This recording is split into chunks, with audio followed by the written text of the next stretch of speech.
Haleluya. Amin. Shalom jemaat Tuhan. Ada sukacita?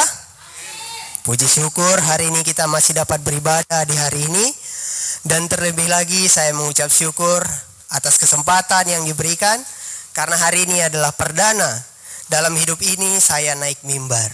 Puji. Sesuai dengan tema tahunan kita, di mana 2022 adalah tahun sukacita. Untuk itu hari ini kita akan bahas tentang sukacita. Mari kita buka Alkitab kita buka handphone suci kita baca firman Tuhan. 1 Korintus 10 ayat 31. 1 Korintus 10 ayat 31. Karena ini hanya satu ayat, mari kita membacanya secara bersama-sama dengan kuat. Sudah dapat? Yang sudah katakan amin. Amin. Mari kita membacanya 1-2 ayat. Aku menjawab, jika engkau makan atau jika engkau minum atau jika engkau melakukan sesuatu yang lain, lakukanlah semuanya itu untuk kemuliaan Allah. Amin. Demikianlah firman Tuhan. Berkaitan dengan penyampaian firman yang dilakukan oleh Pak Gembala di minggu yang lalu, masih ada yang ingat? Ayo, siapa? Ada yang ingat? Udah lupa? Di minggu yang lalu Pak Gembala menyampaikan tentang kebahagiaan sejati. Di mana kebahagiaan sejati adalah bagi orang-orang yang mendengarkan dan memelihara firman. Betul. Memelihara berarti merenung dan melakukannya. Ini bukan suatu yang gampang untuk dilakukan, teman-teman. Ini bukan suatu yang gampang untuk terus dilakukan secara bersungguh-sungguh. Kan ada orang yang merasa bahwa mendengar dan memelihara, merenungkan firman itu suatu hal yang membebani gitu. Suatu hal yang merupakan siksaan gitu. Karena gak sedikit di antara kita yang bangun pagi gitu kan, bukan langsung mengambil Alkitab, tapi malah mengambil HP gitu. Itu adalah ciri-ciri di mana bahwa memelihara dan merenungkan firman Tuhan itu bukan suatu hal yang gampang untuk dilakukan. Seperti kalau kita tahu kisah Yesus gitu kan, kita juga sudah sering membacanya. Dimana kalau Yesus bangun pagi itu, pagi sekali dia kemana coba? Yesus pergi menyingkir lalu berdoa. Mungkin pernah gak teman-teman berpikir gini, misal Yesus bangun pagi terus dia berpikir, hari ini daripada berdoa, mending aku buka Instagram dulu gitu ya kan? Buka Instagram, si Judas lagi ngupload story, lucu gitu kan? Enggak lah, dulu belum ada Instagram. Tapi berdoa bangun pagi, mendengarkan firman Tuhan, merenungkan firman Tuhan, itu bukan suatu hal yang gampang. Dan dari ayat yang kita baca di hari ini, kita dituntut untuk selalu memuliakan Tuhan dalam setiap kegiatan kita. Makan dan minum itu adalah hal yang paling sederhana, hal pokok yang kita butuhkan untuk kita melanjutkan hidup. Bahkan di saat melakukan hal sesederhana itu, kita dituntut untuk memuliakan Tuhan. Nah, mari kita berhenti sejenak, berpikir sejenak. Alkitab mengajarkan bahwa untuk mendapatkan kebahagiaan sejati kita harus merenungkan, mendengarkan firman Tuhan. Dan ketika kita merenungkan firman Tuhan, kita disuruh ngapain? Memuliakan Tuhan. Nah, kalau kita berpikir, bukankah itu suatu hal yang sangat membebani kita gitu? Bukankah itu suatu hal siksaan atau perintah yang menuntut kita untuk terus-menerus memuliakan Tuhan? Itu seakan-akan bisa membuat badan kita atau diri kita ini disiksa gitu. Tapi itu jalan untuk menemukan kebahagiaan, kata Alkitab. Jika kita berhenti dan mendengarkan itu dan menyimak yang tadi saya katakan, mungkin teman-teman di sini ada yang setuju dengan saya. Apalagi kalau ada di antara kita yang malas baca Alkitab, itu pasti setuju ya. Ya betul itu. Tapi kalau ada teman-teman yang senang membaca Alkitab, senang PA gitu kan, itu pasti nggak setuju dengan apa yang barusan saya katakan. Ketika saya mengatakan merenungkan firman Tuhan, memuliakan Tuhan adalah suatu siksaan, pasti dia nggak setuju. Tapi bagi kita yang merasa merenungkan firman Tuhan adalah siksaan, pasti sangat setuju dengan saya. Lalu bagaimana dengan kebahagiaan kita gitu? Kalau kita dituntut untuk terus memuliakan Tuhan, untuk terus merenungkan firman Tuhan, bagaimana dengan kebahagiaan kita? Bagaimana dengan rasa senang yang kita dapatkan? Apalagi ketika kita merasa merenungkan firman Tuhan adalah siksaan, gak mungkin dong kita merasa bahagia. Lalu bagaimana dengan bahagia kita? Nah, hari ini kita akan bahas itu. Bagaimana kita tetap bersuka cita, bagaimana kita tetap bahagia walaupun kita terus disuruh untuk memuliakan Tuhan. Apakah mengejar kebahagiaan itu dengan mengejar mengikuti perintah Tuhan untuk memuliakan Dia, apakah itu bertolak belakang gitu? Nah, hari ini kita akan bahasnya. Penyampaian firman saya pada hari ini terinspirasi dari John Piper. Mungkin teman-teman sudah dengar atau sudah kenal ya kan dengan John Piper. Itu salah satu pendeta di Amerika, pendeta besar. Nah, kalau teman-teman pengen lihat atau pengen dengar khotbahnya John Piper, itu bisa lihat channel YouTube-nya, namanya Desiring God gitu. Namanya keren banget ya, Desiring God, mendambakan Tuhan gitu. Nah, jadi kalau teman-teman pengen tahu siapa John Piper, lihat di YouTube Desiring God. Nah, beliau ini mengajarkan tentang Christian hedonism. Dimana kalau kita tahu hedonisme itu kan konotasinya agak negatif gitu kan. Dipandang negatif oleh orang-orang gitu. Karena apa? Karena memang pada dasarnya memang negatif gitu. Karena hedonisme ini mengajarkan kita apa? Mengajarkan kita untuk mengejar kesenangan. Dimana kata dasar hedonisme adalah hedon, yang artinya senang gitu. Dalam proses mengejar kesenangan itu, kita melakukan segala hal untuk mengejar kebahagiaan tadi, mengejar kesenangan tadi. Banyak di antara kita yang apa? Mengejar kebahagiaan dengan seksualitas, dengan mabuk-mabukan. Nah, itu yang dinamakan dengan hedonisme. Atau ada yang senang ibu-ibu ini kan, kalau belanja merek mahal ini udah senang ya. Itu yang dinamakan dengan hedonisme. Tetapi beliau mengajarkan Christian hedonisme. Artinya sukacita Kristen, kesenangan yang harus dikejar oleh seorang Kristen. Itulah yang kita pelajari hari ini tentang sukacita Kristen. Kesenangan apa yang kita dapatkan atau kesenangan apa yang kita kejar sebagai seorang Kristen yang selalu memuji dan memuliakan Tuhan. Itu mengajarkan Christian hedonism ini supaya makna hedonismenya tidak lagi negatif, yaitu kebahagiaan yang harus dikejar orang Kristen. Dari sinilah tema kita sukacita Kristen di hari ini. Mengejar kebahagiaan adalah hal yang manusiawi, hal yang wajar. Bahkan orang yang rela mati-matian, rela kerja dari pagi sampai ketemu pagi hanya untuk dapat uang supaya bisa apa? Supaya bisa menikmati kebahagiaannya. Bahkan ada orang yang rela bahkan berlaku curang untuk mendapatkan duit lebih, uang lebih supaya bisa apa? Supaya menikmati hal-hal yang dia senangi. Misal dia butuh uang untuk berlibur tapi kurang nih gajinya. Nah, dia berlaku curang supaya dia bisa berlibur. Karena dia rasa ketika dia berlibur dia bahagia. Hanya untuk mendapat kebahagiaan itu tidak sedikit orang yang merugikan orang lain gitu. Tidak sedikit orang yang menghalalkan segala cara hanya untuk mengejar kebahagiaannya. Nah, sudah menjadi hal yang wajar manusia untuk mengejar sukacita. Lalu apa yang dikatakan Alkitab tentang hal ini? Apa yang Alkitab katakan tentang mengejar sukacita? Apakah Alkitab bertentangan dengan hal ini? Tidak. Alkitab tidak bertentangan dengan hal ini. Justru banyak di Alkitab kita lihat, kita baca, Alkitab justru mengajarkan apa? Sukacitalah. Seperti ayat yang ada di belakang ini, bersukacitalah, Filipi 4 ayat 4. Bersukacitalah, berbahagialah. Jadi Alkitab sebenarnya enggak melarang kita untuk berbahagia, teman. Alkitab enggak melarang kita untuk mengejar kebahagiaan, enggak. Justru Alkitab menyarankan kita apa? Ayo kejar sukacita. Tapi kadangkala cara yang kita gunakan untuk mengejar kebahagiaan itu, cara yang kita gunakan untuk mendapatkan kebahagiaan itu, justru itu yang salah dan itu yang ditentang oleh Alkitab. Ya kan? Karena tidak sedikit di antara kita merasa senang ketika menggunakan narkoba. Oh, mungkin nggak ada ya di sini ya, bersih ya di sini ya. Nah, tapi nggak sedikit orang di luar sana yang merasa senang ketika menggunakan narkoba. Nah, apakah itu benar menurut Alkitab? Tidak. Karena itu apa? Karena itu merusak diri, teman-teman. Kesenangannya itu hanya sementara, semu. Tapi dia merasa bahagia dengan itu, dan itu cara dia untuk mendapatkan kebahagiaannya. Tidak sedikit pasangan suami istri yang selingkuh karena merasa rumah tangganya tidak bahagia. Oh, aku harus selingkuh supaya aku bisa merasakan bahagia. Tidak sedikit.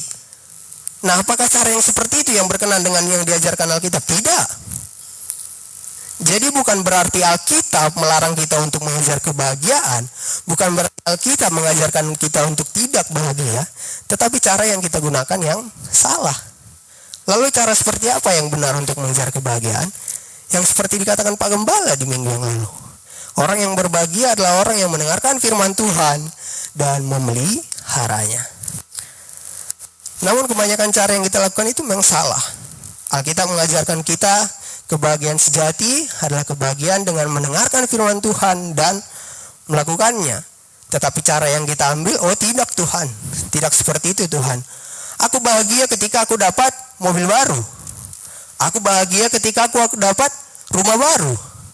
Terus Tuhan tanya, duit yang kau dapat untuk mobil baru dari mana? Dari curang. Nah, tapi ya bodoh amat gitu kan. Yang penting aku mendapat bahagia. Nah, ketika Tuhan ajarkan bahagia itu harus mendengarkan firman Tuhan, enggak Tuhan. Bahagiaku aku harus berbuat curang supaya aku dapat uang lebih. Itulah bahagia yang versinya kita, teman-teman.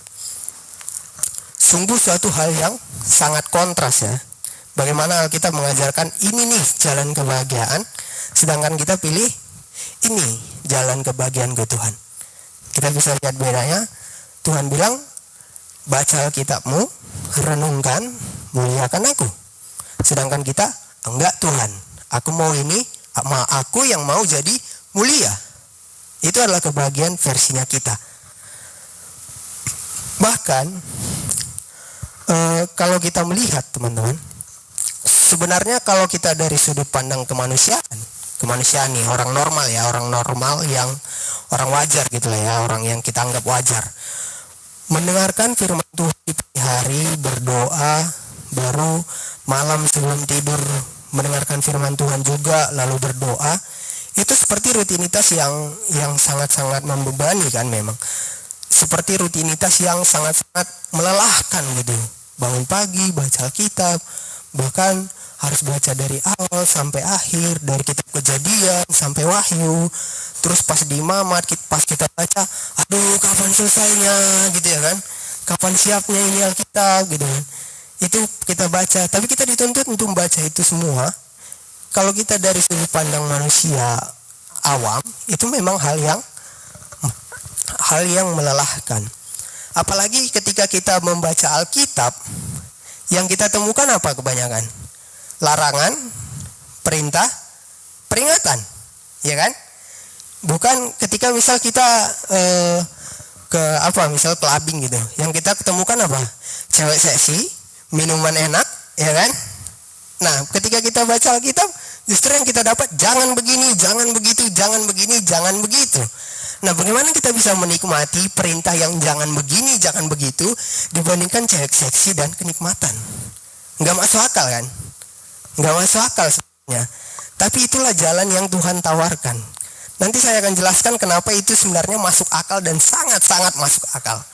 Nah, bahkan dalam perikop yang kita baca di hari ini, dari 1 Korintus 10 ayat 31, jika kita membahasnya dari satu perikop penuh, jika teman-teman membacanya, itu berisi tentang apa? Berisi tentang peringatan. Peringatan akan apa?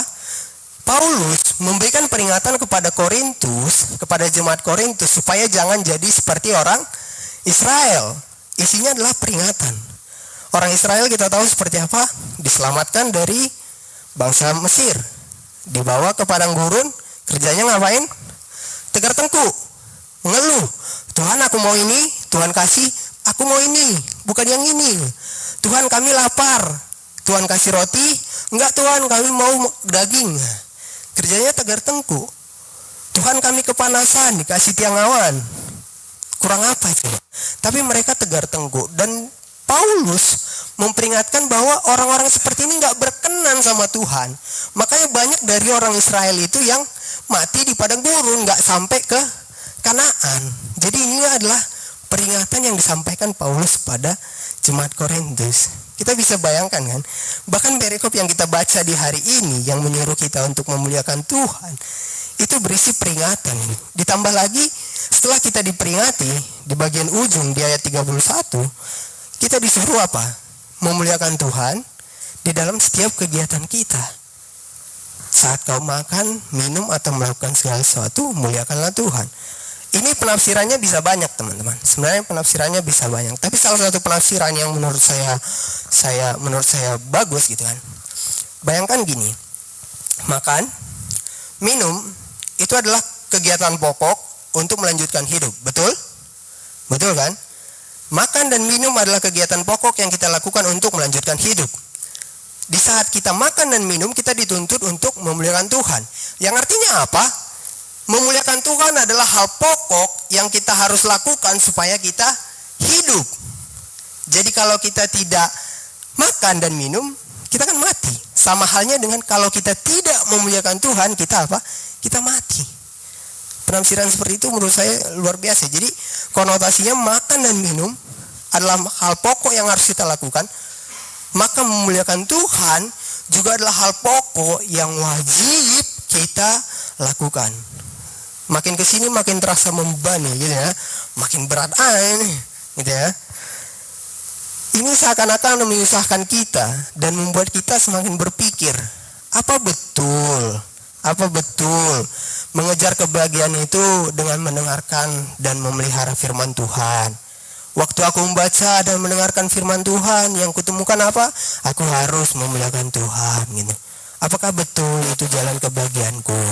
Apakah betul dengan begitu aku bisa bahagia? Nah, berbicara tentang memuliakan Tuhan, apa yang ada dalam pikiran kita?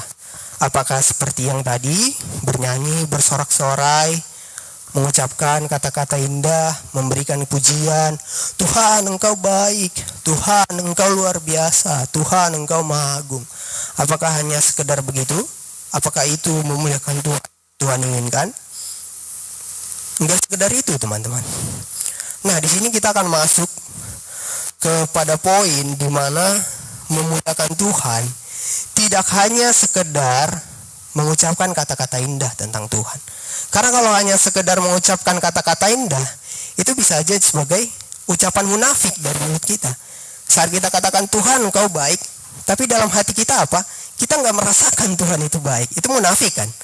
Saat kita katakan Tuhan Engkau maha pengasih, tapi saat kita disuruh baca firman, kita bilang apa? Capek Tuhan. Engkau kejam Tuhan. Kau suruh aku baca kita, udah mau tidur aku Tuhan. Ya kan? Jadi itu adalah kata-kata munafik kalau hanya sebatas mengucapkan kata-kata indah di mata Tuhan. Tetapi inti dari memuliakan Tuhan adalah sukacita kita saat menikmati Tuhan. Intinya sebenarnya bukan untuk Tuhan ya, tapi untuk kita bahkan. Karena apa? Karena begini teman-teman. Di saat Tuhan menyuruh kita memuliakan Dia gitu ya, memuliakan Dia itu bukan sosok yang egois yang gila akan kemuliaan. Dia nggak butuh pengakuanmu untuk menunjukkan Dia mulia, enggak. Karena Dia pada dasarnya udah maha mulia. Misal kalau misalnya aku ya, Bang Holong sini muliakan aku gitu. Itu aku gila namanya ya kan. Karena siapa aku yang berhak mendapat pujian dan kemuliaan gitu. Tetapi Tuhan enggak. Tuhan pada dasarnya adalah maha mulia. Jadi ketika Dia menyuruh engkau memuliakan Dia, Dia pengen engkau menikmati Dia. Dia pengen engkau menyadari ketika kau mengatakan Tuhan baik, engkau merasakan bahwa Tuhan baik di dalam hatimu. Ketika engkau merasakan Tuhan penuh kasih, engkau merasakan Tuhan penuh kasih dalam hidupmu.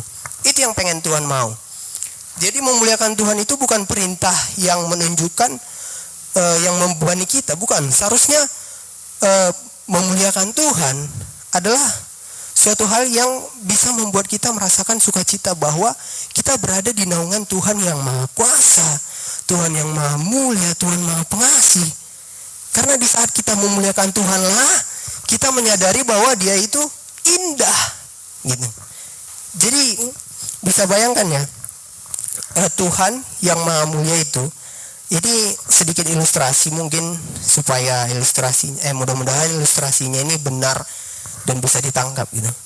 Anggap teman-teman sedang berada di konser gitu ya. Konser grup band favoritnya sedang tampil gitu.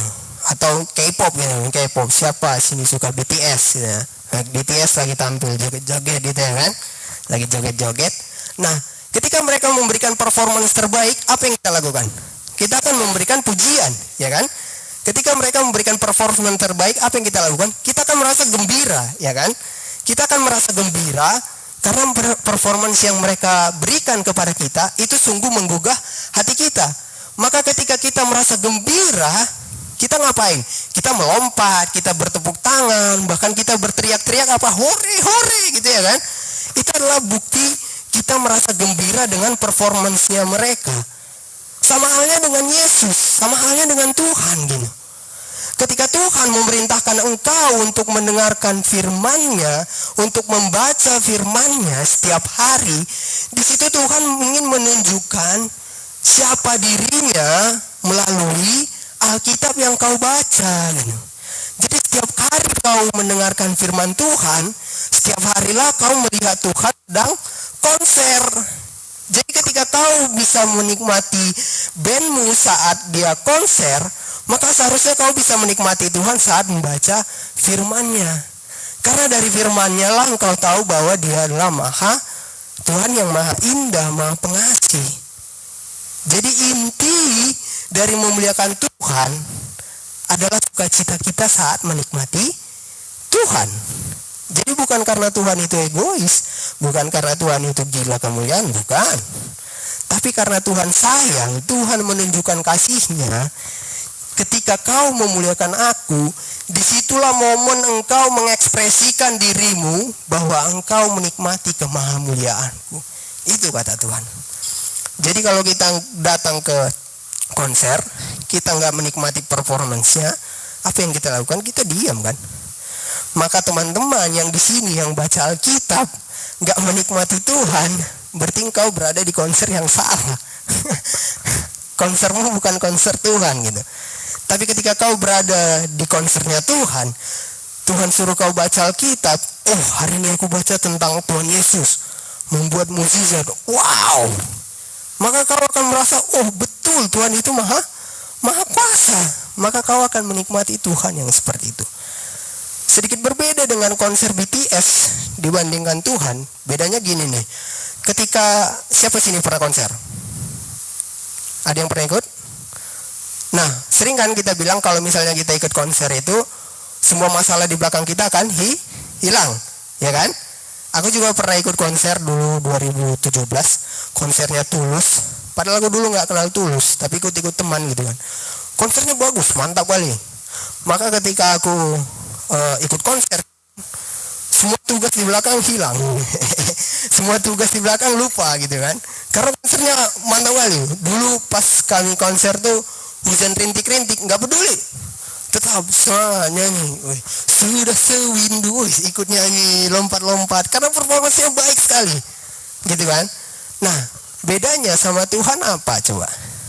Ketika kau menikmati Tuhan, masalahmu kau lupakan. Tetapi Tuhan bisa nggak selesaikan masalahmu? Bisa. Ketika kau menikmati BTS, bisa nggak BTS menyelesaikan masalahmu? Enggak. Itu adalah bedanya antara kau menikmati Tuhan dan menikmati BTS. Jadi jangan sampai masalah hidupmu menghalangi engkau untuk menikmati Tuhan. Jangan sampai masalah hidupmu menghalangi engkau untuk merasakan kenikmatan bersama Tuhan. Karena ketika kau memuji memuliakan Tuhan, engkau menikmati Tuhan, percaya Tuhan bisa selesaikan masalahmu. Jadi dalam kehidupan sehari-hari kita itu sebenarnya sangat sinkron dibuat Tuhan. Memuliakan Tuhan itu adalah caranya Tuhan menunjukkan kasih-Nya supaya kita dapat mengekspresikan balik gitu, bahwa kita menikmati Dia gitu. Jadi paham ya teman-teman. Jadi sebenarnya memuliakan Tuhan itu, membaca firman itu sebenarnya bukan hal yang membebani kita seharusnya. Justru harusnya itu jalan supaya kita menikmati Tuhan. Karena apa? Karena kalau kau nggak baca Alkitab, bagaimana mau kenal Tuhan Yesus? Coba. Kalau kita bilang, oh aku bisa kenal Tuhan dari alam ini. Bullshit. Karena gak semua orang kenal Yesus. Ya kan? Karena gak semua orang kenal Yesus. Aku bisa mengenal Allah yang Maha Kuasa dari alam semesta ini. Oh, bullshit. Karena masalahmu di belakang lebih banyak yang kau pikirkan daripada alam ini. Tetapi ketika kau baca Alkitab, kau kenal siapa dia. Ketika kau baca Alkitab, kau renungkan, kau kenal siapa dia. Jadi itu adalah inti dari memuliakan Tuhan. Dan inilah yang dinamakan sebagai sukacita Kristen. Sukacita yang dapat merasakan Tuhan. Jadi teman-teman, sukacita Kristen adalah sukacita yang dapat menikmati Tuhan. Jika kau bisa menikmati Tuhan di dalam hidupmu, membaca Alkitab bukan hal yang membebani bagimu. Tapi kalau kau sekarang belum bisa menikmati Tuhan, maka ada yang salah. Ada yang salah gitu kan.